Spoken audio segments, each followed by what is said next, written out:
YouTube ప్రేక్షకులకు నమస్కారం. ఈరోజు అంశం వచ్చేసి చంద్రబాబు నాయుడు గారు 4వ ముఖ్యమంత్రి ఎలా కాగలిగారు, 2029లో జగన్మోహన్ రెడ్డి గారి పరిస్థితి ఏంటి, ఆంధ్రప్రదేశ్ ప్రజలు ఉచితాలకు ఓట్లు రాల్స్తారా అనేది విశ్లేషించదలుచుకున్నాను ఈరోజు. సో దీనికి ముఖ్యంగా నేను పూర్తిగా విశ్లేషించదలుచుకున్నాను. 1983 నుంచి ఇప్పటి వరకు ఆంధ్రప్రదేశ్ రాజకీయాలలో జరిగినటువంటి పరిస్థితులు ఏంటి, ఏ పరిస్థితుల్లో ఎవరు ముఖ్యమంత్రి అయ్యారు, ఏ అంశాల వల్ల ఎవరు ముఖ్యమంత్రి అయ్యారు అనే విషయం కూడా నేను విశ్లేషించదలుచుకున్నాను.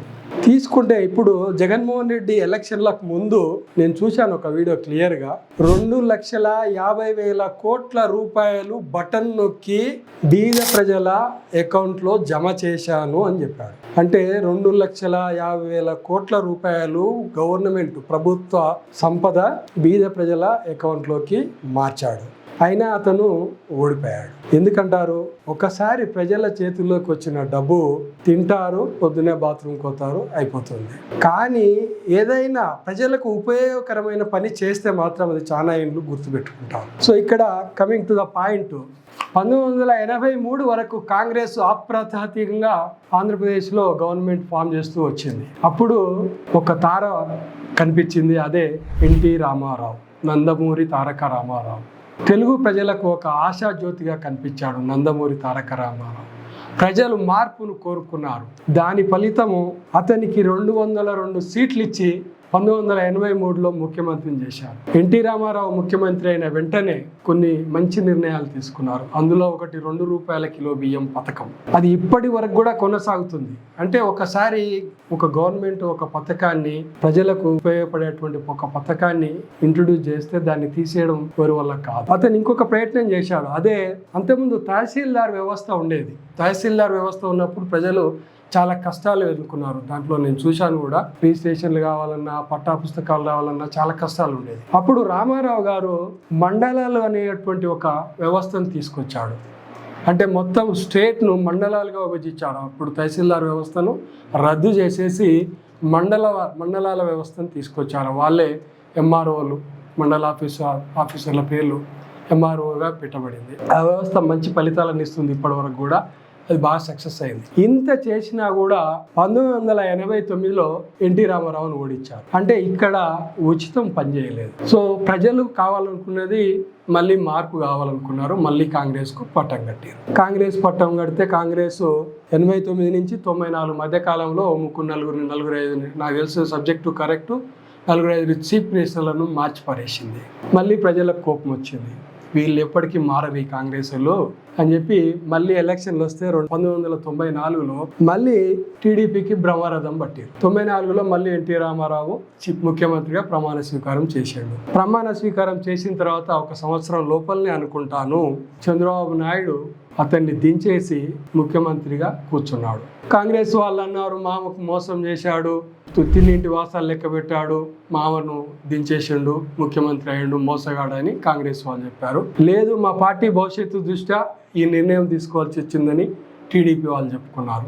అప్పుడు చంద్రబాబు యొక్క పనితనం వల్ల హైదరాబాద్కు ఉన్న ఇమేజ్కు చంద్రబాబు ఇమేజ్ తోడయి ఐటీ సెక్టార్ అనేది ఒకటి అభివృద్ధి చెందింది. దాని ఫలితం హైటెక్ సిటీ బిల్ క్లింటన్ రావడము, హైటెక్ సిటీ రావడము జరిగిపోయింది. అప్పట్లో ఒక ఎంప్లాయీస్ వచ్చేసి, ఆ హైటెక్ సిటీ ఎంప్లాయీస్ వచ్చేసి ఒక 30,000-40,000 జీతాలంటే మేము ఆశ్చర్యపోయాం. ఆ కాలంలో 95లో అనుకుంటా, 95-96 కాలంలో ల్యాంకో రాజగోపాల్ 200 కోట్లకు టెండర్లు వేస్తే హైదరాబాద్లో 200 కోట్లు భూమి వ్యాపారం జరిగిందా, అది ఒక కొండ అని మేము ఆశ్చర్యపోయిన రోజులు అవి. అది ఎలా జరిగింది అంటే ఒక ఇమేజ్ వచ్చింది. హైదరాబాద్కు ఉన్న ఇమేజ్కు చంద్రబాబు ఇమేజ్ తోడవడం వల్ల హైదరాబాద్లో భూముల ధరలు విపరీతంగా పెరిగినాయి. దాని ఫలితంగా 1999లో కూడా ప్రజలు చంద్రబాబు నాయుడు ఏదో చేస్తున్నాడు, రాష్ట్రాన్ని ఏదో పైకి తీసుకొచ్చే పరిస్థితి కనిపిస్తుందని మళ్ళీ ఒకసారి అతన్ని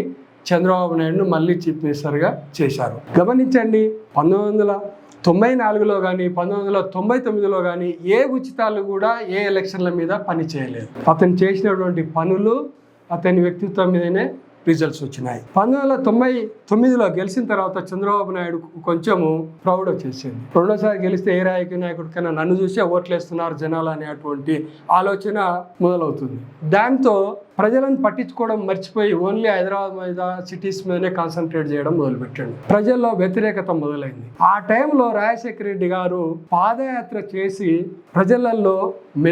ప్రజలలో కొంచెం ఆలోచనను రగిలింపజేసాడు. మీకు అన్యాయం జరుగుతుంది, రైతులను పట్టించుకోవడం లేదు, మేము ఉచిత కరెంట్ ఇస్తాము కాంగ్రెస్ వస్తే అని రాజశేఖర రెడ్డి ప్రజలకు చెప్పి వాళ్ళను ఒప్పించగలిగినాడు. దాని ఫలితము 2004లో రాజశేఖర రెడ్డి చీఫ్ మినిస్టర్గా ఎన్నుకోబడ్డాడు. సో ఇక్కడ కూడా మీరు చూడండి, అతను ఇచ్చిన ఉచితాలు అనేది ఎంతవరకు పనిచేసిందో తెలియదు, కానీ చంద్రబాబు నాయుడు మీద పూర్తిగా వ్యతిరేకత రావడం వల్లనే రాజశేఖర రెడ్డి చీఫ్ మినిస్టర్ కాగలిగాడు. ఎందుకంటే అప్పటిదాకా రాజశేఖర రెడ్డి చీఫ్ మినిస్టర్ కాలేదు, అతను చేసిన మంచితనాల గురించి ప్రజలకు తెలియదు.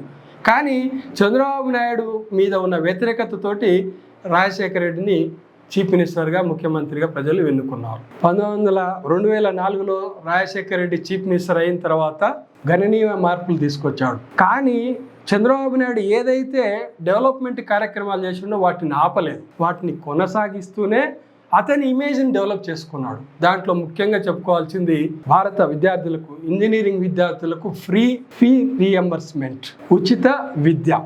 ఇది చాలా గొప్ప ఫలితాలను ఇచ్చింది. ఇవాళ ప్రపంచంలో ఎక్కడెక్కడో మన ఇంజనీరింగ్ టెక్నీషియన్స్ ఉన్నారు, సాఫ్ట్వేర్ టెక్నీషియన్స్ అంటే దానికి రాజశేఖర రెడ్డి ఒక మూలం.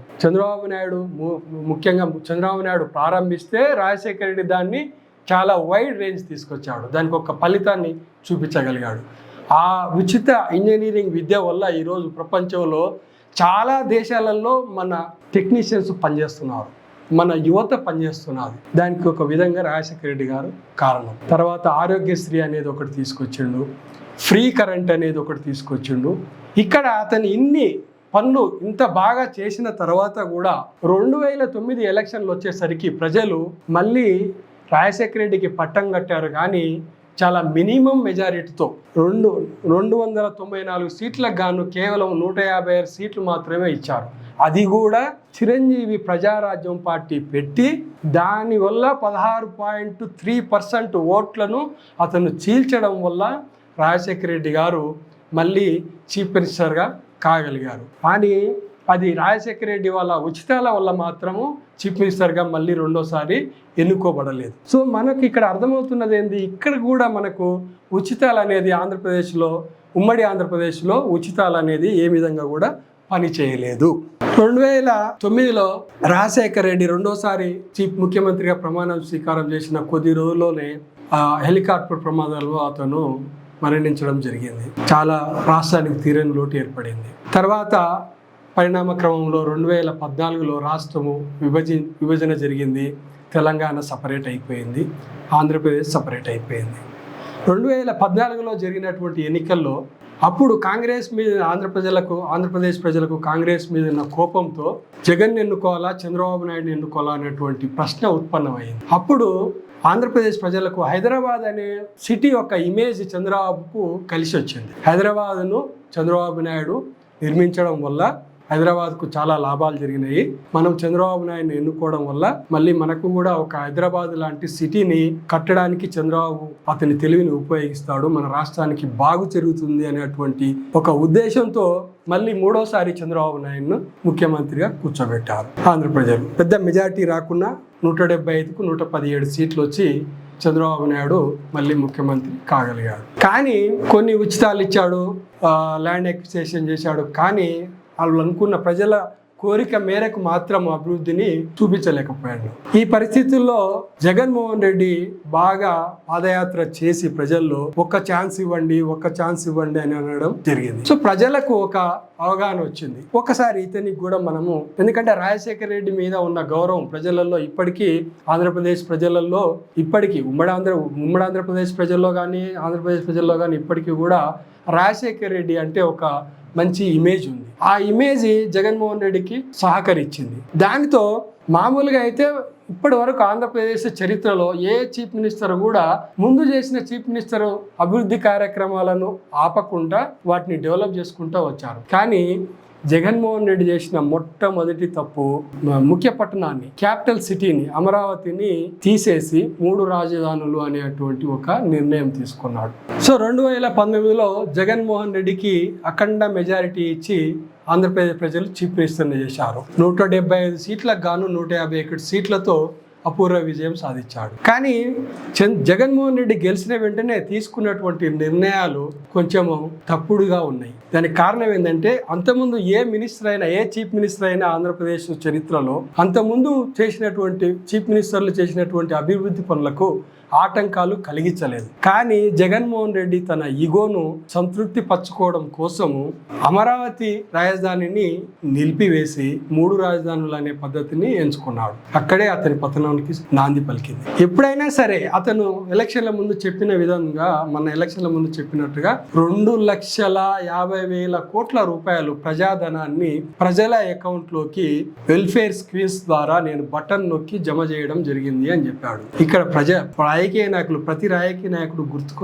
ఉంచుకోవాల్సిన విషయం ఏంటంటే, ప్రజల అకౌంట్లో డబ్బులు వేస్తే ఏం చేస్తారు? తింటారు, తాగుతారు, తొందరలు చేస్తారు, పొద్దున్నే బాత్రూమ్ పోతారు. అంటే ఈ 2,50,000 కోట్ల రూపాయలలో అభివృద్ధి ఎక్కడా జరగలేదు, అవన్నీ ఎక్కడో వెళ్ళిపోయాయి. కానీ అదే 2,50,000 కోట్ల రూపాయలు మీరు నిజంగా కరెక్ట్ గా ఉపయోగించుంటే, ఒక 50,000 కోట్ల రూపాయలు పెట్టి పోలవరం ప్రాజెక్టు పూర్తి చేసిన, 1,00,000 కోట్ల రూపాయలు పెట్టి అమరావతిని పూర్తి చేసి 1,00,000 కోట్ల రూపాయలు వెల్ఫేర్ స్కీమ్ కింద నువ్వు పెట్టి ఉంటే ఖచ్చితంగా ప్రజలు నీకు ఒక రికగ్నేషన్ ఇచ్చేవాళ్ళు, నిన్ను గుర్తుంచుకునేవాళ్ళు. ఒకవేళ 2024లో నిన్ను ఓడించినా కూడా 2029లో జగన్మోహన్ రెడ్డికి ఒక ఆయుధం ఉండేది. నేను అమరావతిని డెవలప్ చేసినాను, పోలవరాన్ని కట్టాను అని చెప్పుకొని ఓటర్లను సంతృప్తి చేయగలిగే శక్తి ఉండేది, ఓటర్లను ఆకర్షించగలిగే శక్తి ఉండేది. ఇప్పుడు జగన్మోహన్ రెడ్డి దగ్గర ఏ ఆయుధం లేదు. నేను మళ్ళీ ఉచితాలు ఇస్తా అంటే ఆంధ్రప్రదేశ్ ప్రజలు ఎవరు నమ్మరు. మిమ్మల్నే కాదు, ఇప్పటి వరకు మీకు ఇచ్చిన హిస్టరీ అంతా అదే. ఆంధ్రప్రదేశ్ మొత్తం హిస్టరీలో, ఆంధ్రప్రదేశ్ మొత్తం చరిత్రలో ఉచితాలతో అయిన చీఫ్ మినిస్టర్ ఎవ్వరూ లేరు. మన భ్రమ అది, రాజకీయ నాయకులకు ఒక భ్రమ. మేము ఉచితాలు ఇస్తే, ఉచిత వెల్ఫేర్ స్కీమ్స్ అమలు చేస్తే మాకు ప్రజలు ఓట్లేస్తారు అనేది ఒక భ్రమ. ఇప్పుడు కూడా 4వసారి చంద్రబాబు నాయుడు చీఫ్ మినిస్టర్ గా కావడానికి మూల కారణం జగన్ తప్పిదాలు కొన్ని అయితే, అతని ఇమేజ్ ఒక అభివృద్ధి చేయగలడు అనే ఇమేజే తప్ప, చంద్రబాబు నాయుడు ఉచితాలు ఇస్తా అన్నవి అన్ని నమ్మి చంద్రబాబు నాయుడుకు ఎవరు ఓట్లేయలేదు. భవిష్యత్తులోనైనా మన రాజకీయ నాయకులు కళ్ళు తెరిచి ఉచితాల మీద కాన్సన్ట్రేట్ చేయడం కంటే, ప్రతి ఇంటిలో ఒక వ్యక్తికి ఏదన్నా ఒక బ్రతకడానికి ఏదో ఒక ఉపాధి కల్పిస్తే ఖచ్చితంగా దేశం బాగుపడుతుంది, రాష్ట్రం బాగుపడుతుంది.